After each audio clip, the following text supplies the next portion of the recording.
Chers frères en Jésus-Christ, chers amis auditeurs, nous sommes très contents de rentrer chez vous à l'heure de l'émission Vous et moi. Mon nom c'est Élisée Isidore et nous allons passer 1 heure de temps ensemble. Nous sommes encore dans le livre de notre frère Alfred Kuhn, L'art de vivre selon Dieu, une concordance thématique du livre des Proverbes. Nous sommes toujours dans le livre de Alfred Kuhn, L'art de vivre selon Dieu. J'avais déjà lu pour vous le chapitre 1er jusqu'au verset 15. Bien, nous allons lire maintenant à partir du verset 16 pour voir ce que la Bible dit du livre des Proverbes. Pourquoi ce livre est dans la Bible? Eh bien, ce livre est un appel et un avertissement de la sagesse. Nous lisons à partir du verset 20. La sagesse crie dans les rues, sur les places, elle fait retentir sa voix. Au carrefour bruyant, elle crie. Aux portes de la ville, elle prononce ces paroles. Jusqu'à quand, naïfs, aimerez-vous la naïveté? Jusqu'à quand les insolents se plairont-ils à l'insolence et les gens stupides détesteront-ils la connaissance? Revenez à mes avertissements. Je répandrai sur vous mon souffle, je vous ferai connaître mes paroles. Puisque j'ai appelé et que vous avez résisté, puisque j'ai tendu la main et que personne n'y a prêté attention, puisque vous avez rejeté tous mes conseils et que vous avez fait peu de cas de mes avertissements, à mon tour, je rirai quand la catastrophe s'abattra sur vous. Je me moquerai quand la frayeur viendra sur vous, quand la frayeur viendra sur vous comme une tourmente lorsque la catastrophe arrivera sur vous comme un ouragan, quand la détresse et le désarroi arriveront sur vous. Alors, ils m'appelleront et je ne répondrai pas. Ils me chercheront et ne me trouveront pas, parce qu'ils ont détesté la connaissance et qu'ils n'ont pas choisi la crainte du Seigneur, parce qu'ils n'ont pas voulu de mes conseils et qu'ils ont méprisé tous mes avertissements. Ils mangeront le fruit de leur voix et ils seront rassasiés de leurs propres conseils, car l'égarement des naïfs les tue, l'insouciance des gens stupides les perd. Mais celui qui m'écoute demeurera en sécurité, il vivra tranquille sans que le malheur l'effraie. Nous venons de lire Proverbe chapitre 1er du verset 20 au verset 33. Le cri du juste règne en moi et je te donne tout. Le cri du juste qui demande à Dieu de régner. Et nous venons de lire avant la chanson de Luc Dumont dans Proverbe chapitre 1er, verset 20 à 33, le cri de la sagesse, et qui dit: quand j'appelle, quand je crie à toi, si tu n'écoutes pas, à un moment donné, tu auras besoin de mon aide, eh bien moi non plus. Tu appelleras, je ne répondrai pas. C'est ce que Dieu est en train de vous dire aujourd'hui. Il vous appelle. Jésus-Christ eut à dire: venez à moi, vous tous qui êtes fatigués et chargés, et je vous donnerai du repos. Écoutez ce que Dieu donne au juste. La joie est pour le juste. Nous sommes dans Proverbe chapitre 26, verset 27. Nous lisons ce verset: celui qui creuse une fosse y tombera lui-même, et la pierre revient frapper celui qui l'a lancée. Le malheur pour le méchant. Et nous lisons au verset 16, toujours chapitre 29, verset 16, le méchant est pris au piège de son propre péché, alors que le juste chante et se réjouit. La joie est pour le juste. Et nous passons maintenant à cette partie qui nous dit le juste est en bénédiction aux autres. Nous lisons ceci. Proverbe 10, verset 16. La récompense du juste, c'est d'être une source de vie. Tout ce que le méchant gagne, c'est d'être une source de péché. Le juste est une source de vie, tandis que le méchant, tout ce qu'il gagne, est source de péché. Que Dieu règne, c'est ce que crie le juste. Dieu règne en moi. Jésus-Christ nous a appris à prier en disant que ta volonté soit faite sur la terre et dans le ciel. C'est la prière du juste qui veut voir la volonté de Dieu s'accomplir dans sa vie et dans son environnement. Le juste est en bénédiction aux autres. Nous avons déjà lu pour vous ce verset, chapitre 10, verset 16, qui disait « La récompense du juste, c'est d'être une source de vie, tandis que ce que le méchant gagne, c'est d'être une source de péché. » Et nous retrouvons également au chapitre 12, verset 26, ce verset qui dit « Le juste sert de guide à ses compagnons, mais la conduite des méchants les égare. » Ils n'ont rien à gagner à être méchants. Il y a aussi ce verset, au chapitre 13, verset 9, nous lisons « La vie des justes est comme une flamme qui danse joyeuse et répand sa clarté, tandis que celle des méchants ressemble à une lampe fumeuse sur le point de s'éteindre. » Mes amis, vous ne gagnez rien à rester loin de Jésus. Vous ne gagnez rien à rester incrédule. Vous ne gagnez rien à endurcir votre cœur à l'appel de Jésus. Venez à moi, vous tous qui êtes fatigués et chargés, et je vous donnerai du repos. Et Jésus de dire encore, il donne la vie à qui il veut. Venez à Christ pour avoir la vie, et vous pourrez vous aussi être en bénédiction à ceux qui vous entourent. Et nous allons voir d'autres versets. Maintenant, impact infiniment grand.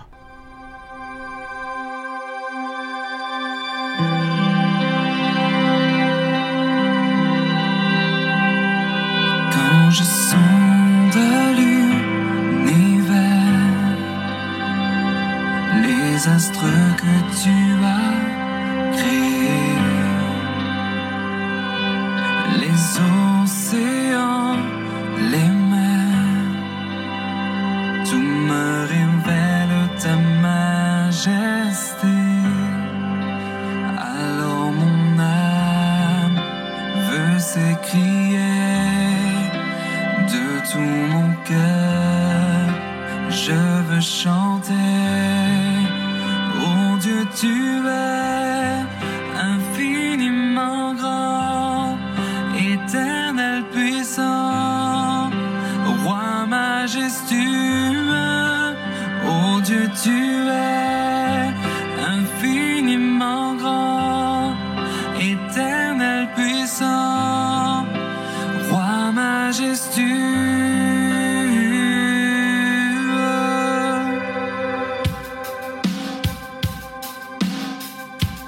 Quand je songe que tu m'as fait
gagne-t-on à être juste?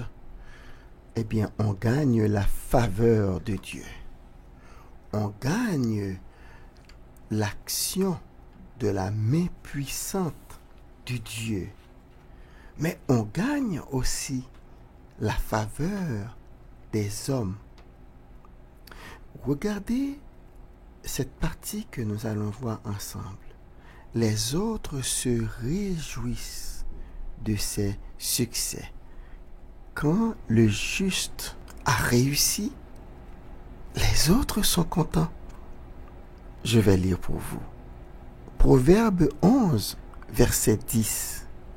Le bonheur des justes fait la joie de toute la cité. Mais quand les méchants périssent, on se réjouit. Qu'est-ce que vous aimeriez? Être juste ou bien être méchant? Un autre verset. Proverbe chapitre 29, verset 12. Quand les justes réussissent, c'est magnifique. Mais quand les méchants s'élèvent, chacun se tient caché. Tous ces versets ont peint devant nous la joie d'être juste. La joie d'être juste. Nous avons vu, le Seigneur aime les justes. Le Seigneur accorde aux justes ce qu'il désire. Le juste a des assises stables. La joie est pour le juste. Le juste est en bénédiction aux autres. Et les autres se réjouissent des succès du juste. Quel camp voulez-vous choisir maintenant? Être celui qui est livré à lui-même. Celui qui est livré à lui-même se débrouille tout seul. Il fait ce que lui dit son cœur.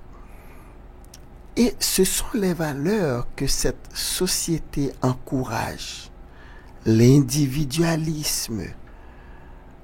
Par exemple, j'ai entendu un rabbin juif qui commentait l'évangile devant les miracles de Jésus. Par exemple, l'aveugle-né dans Jean chapitre 9. Qu'est-ce que lui, il a trouvé à dire? C'est que Jésus nous permet d'entrer en nous-mêmes et de trouver les capacités que nous avons pour nous guérir nous-mêmes.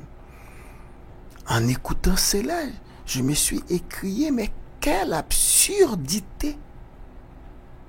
C'est exactement ce que Jésus disait aux Juifs en Matthieu chapitre 12, qui le voyait guérir un sourd-muet et il disait, c'est pas Béelzébul. Le rabbin juif eut à dire, c'est en nous-mêmes que nous avons la capacité de nous guérir. Mais pourquoi tout le monde ne se guérit pas? Pourquoi tout le monde ne se transforme pas, ne se change pas? Et nous savons très bien que personne ne peut se changer soi-même. Ce n'est pas en nous qu'est la capacité de guérison. La puissance est en Christ. La Bible dit, Jésus était animé de la puissance du Saint-Esprit et c'est par le Saint-Esprit qu'il faisait tout ce qu'il faisait. Aussi, vous qui m'écoutez, venez à Jésus-Christ afin d'être déclaré juste devant Dieu. Et là, vous aurez toute l'attirail de Dieu. Dans le psaume 34, verset 8, il est dit, « L'ange de l'Éternel campe autour de ceux qui le craignent pour les arracher du malheur. » Que Dieu vous le garde. Et si vous écoutez cette émission, c'est exactement afin que vous abandonniez votre posture d'incrédule, mais venez à Christ et soyez déclarés justes par Dieu. Nous avons vu la différence entre le juste et le méchant. Nous avons vu tous les avantages qu'on a d'être juste devant Dieu. Mais voyons maintenant l'autre partie. Et ceux qui sont moqueurs, parce que celui qui n'est pas juste, la Bible l'appelle méchant, la Bible l'appelle injuste, mais aussi la Bible l'appelle moqueur. Voyons un portrait du moqueur. Nous sommes dans Proverbe 21, verset 24. Nous lisons: un moqueur est un homme arrogant et hautain qui agit sous l'inspiration d'un orgueil démesuré. Et dans Proverbe 5, verset 30, nous lisons ceci: il y a des gens qui maudissent leur père et qui n'ont pas un mot de reconnaissance pour leur mère. C'est aussi un moqueur. Ça, c'est moi qui l'ai ajouté. Celui qui maudit son père et qui se montre ingrat envers sa mère, ce que la société de nos jours promeut, c'est l'individualisme. Les enfants ne doivent rien à leurs parents. Ce sont les valeurs que cette société promeut à longueur de journée. Écoutez la radio, regardez la télévision, lisez dans les journaux et vous allez voir. Il n'y a rien dans ces médias qui encourage un enfant à respecter ses parents, à honorer ses parents. Mais non, on les encourage à la rébellion, on les encourage à l'ingratitude. La Bible nous dit ici: celui qui maudit son père et qui se montre ingrat envers sa mère est un moqueur. Ça veut dire qu'il n'a pas la grâce de Dieu. Il n'est pas juste. Nous continuons dans Proverbe chapitre 30, versets 11 à 14. Des gens qui se croient purs, bien que leur souillure n'ait jamais été lavée. Des gens qui se considèrent comme des personnes très importantes et qui regardent tous les autres de haut. Ce sont les hautains, dont les dents sont des épées et les mâchoires des couteaux pour dévorer les malheureux et les faire disparaître de la terre, pour retrancher les pauvres du milieu des hommes. Ce sont là des moqueurs et des méchants. Et ces gens-là n'ont pas la grâce de Dieu. Ce que nous avons vu pour les justes, nous allons continuer, mais écoutons d'abord cette chanson, là où est le maître. Les moqueurs jettent des brandons de discorde dans une ville. Or, les gens ont horreur des moqueurs. Selon Proverbe chapitre 29, verset 8. Quand un homme s'est ruiné par ses agissements stupides, il accuse le Seigneur. Parce que quand le Seigneur appelle, il ne répond pas, mais quand ça va mal, c'est le Seigneur qui l'accuse. On continue. Chapitre 10, verset 23, nous lisons: commettre des actions infâmes est un sport pour l'insensé, mais l'homme intelligent trouve sa joie dans la sagesse. 21:15, c'est une joie pour le juste d'agir selon le droit, mais c'est un supplice pour ceux qui sont habitués à faire le mal. Et le dernier pour aujourd'hui, chapitre 12, verset 10 toujours du livre des Proverbes, le juste veille au bien-être de ses bêtes, mais le cœur des méchants est cruel envers elles. Encore une fois, vous voyez que vous n'avez rien à gagner à être méchant, à être moqueur, et même à être un insensé, parce que aussi celui qui écoute la parole de Dieu et qui n'y répond pas favorablement, Dieu le considère comme un insensé. Dans le psaume 92, nous trouvons même ce verset qui dit « L'insensé dit en son cœur, il n'y a point de Dieu. » Nous espérons vous avoir convaincu que c'est Dieu qui fait de vous un juste. Et comment vous pouvez devenir juste en acceptant la solution que Dieu a donnée en Jésus-Christ. Je ne citerai pas assez ce verset pour vous, car Dieu a tant aimé le monde qu'il a donné son Fils unique afin que quiconque croit en lui ne périsse point, mais qu'il ait la vie éternelle.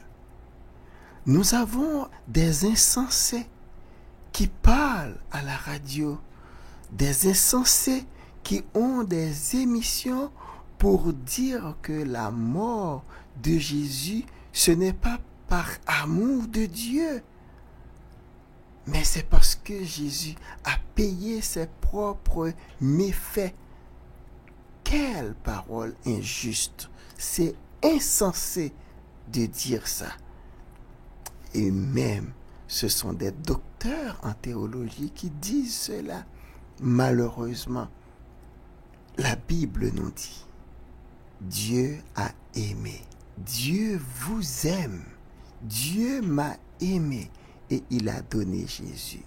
Si aujourd'hui, on écoute la voix de Dieu et on y répond favorablement, il va faire de nous des justes et ainsi nous pourrons jouir de ses faveurs.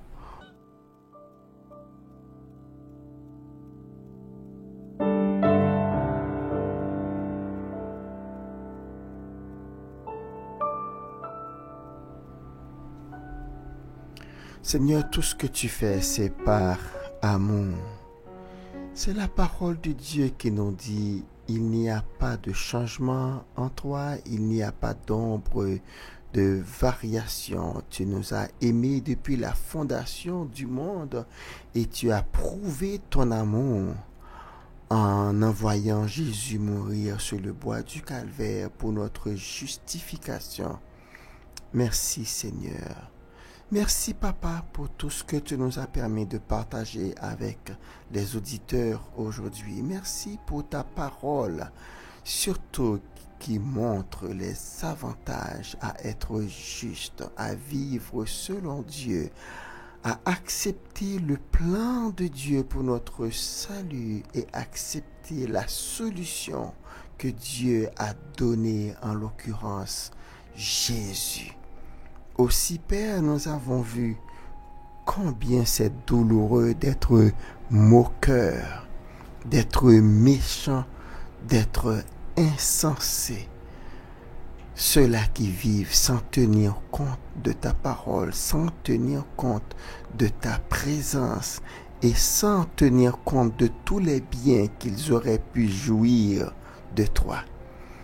Père, nous te prions d'utiliser ces émissions afin de toucher des cœurs pour que le plus de personnes possible puissent voir l'intérêt de venir à toi. Bénis tous ceux qui ont été à l'écoute et qui se réjouissent de ce qu'un jour ils ont entendu l'évangile et y ont répondu favorablement. Et maintenant, ils jouissent de ta présence.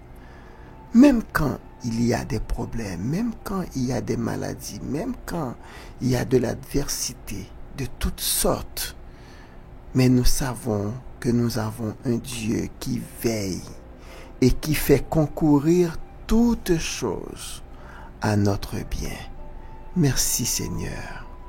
Amen.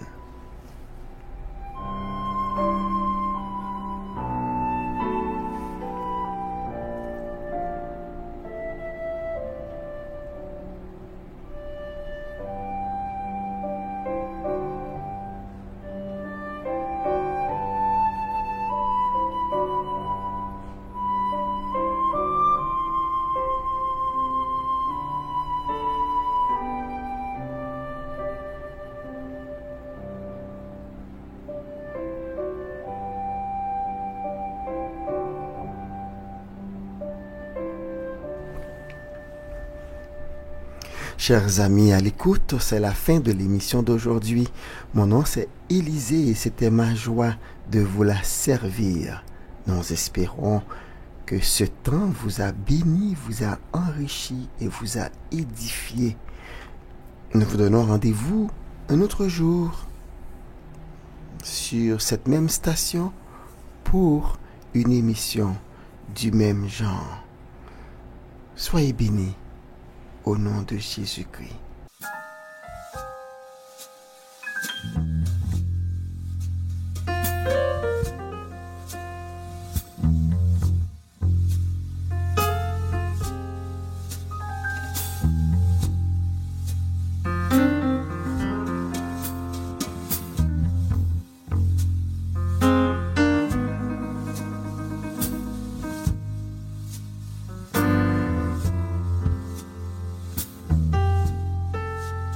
La voix du Seigneur m'appelle, prends ta croix et viens, suis-moi.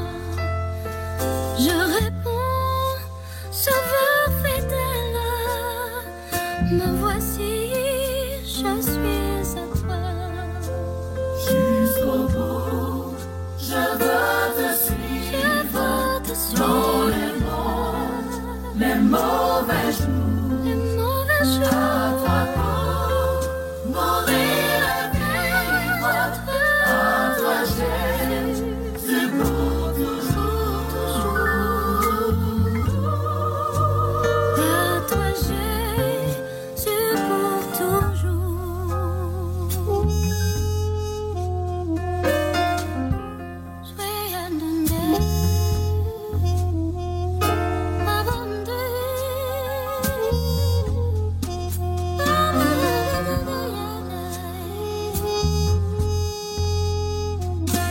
Mais le chemin du calvaire est étroit et périlleux. C'est un chemin solitaire, difficile et rocailleux. S'il faut quitter ce que j'aime, savoir être mal jugé, endurer l'injure même du monde, être méprisé.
sois Jésus.